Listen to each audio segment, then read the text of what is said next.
تاثیرگذاری رسانه‌ای.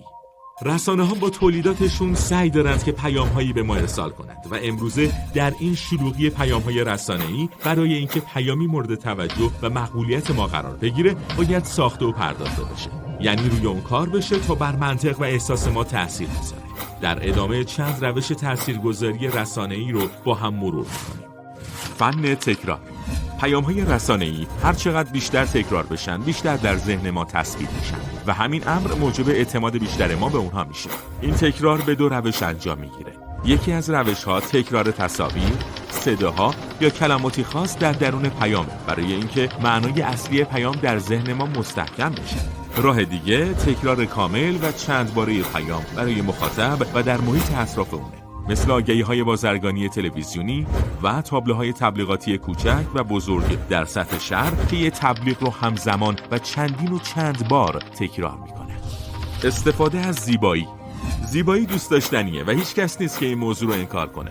بنابراین افراد زیبا برای جذب و جلب توجه شما الگوهای خوبی هستند. اینجوریه که در انتخاب آدم‌هایی که در تابلوهای تبلیغاتی محیطی یا آگهی‌های بازرگانی تلویزیونی حضور دارند از این قاعده پیروی میشه.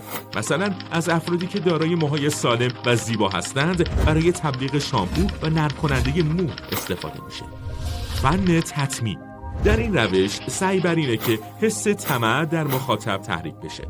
استفاده از حراج، تخفیف، قرعه کشی، هدیه‌های رایگان، یکی بخر چند تا ببر نمونه‌هایی از فن تطمیع هستند. فن ادعای آشکار. بعضی وقتا پیام‌های رسانه‌ای مستقیم و با سند و مدرک آشکار ادعاهای قابل آزمایش رو مطرح می‌کنند تا توجه شما رو بیشتر به خودشون جلب کنند.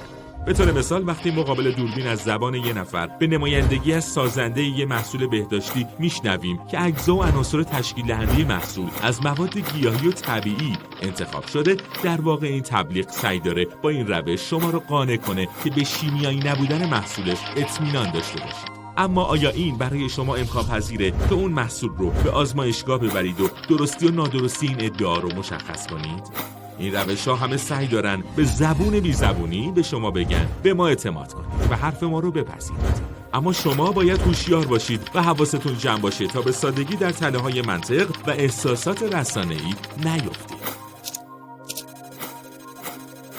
مرکز فناوری اطلاعات و رسانه‌های دیجیتال وزارت فرهنگ و ارشاد اسلامی